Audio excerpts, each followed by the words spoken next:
zikhona ilwane emasontweni. Are you sure? Khehla lami nginabantu engeke ngibadalule nginyanga mina. I've got people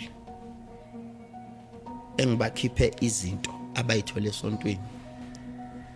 I've got preachers engibasebenzile ngibanikeza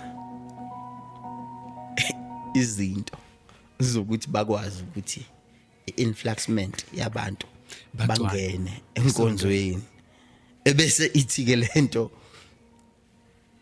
kufanele kube khona isilwane esizothi mase senkonzweni sibadonsa abantu, ebese lesi silwane siqokela abantu baso nje esizobenza babe izithithithi zenkonzo.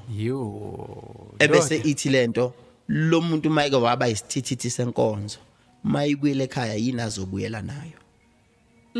Because umoya uvunguza ngaphakathi enkonzweni.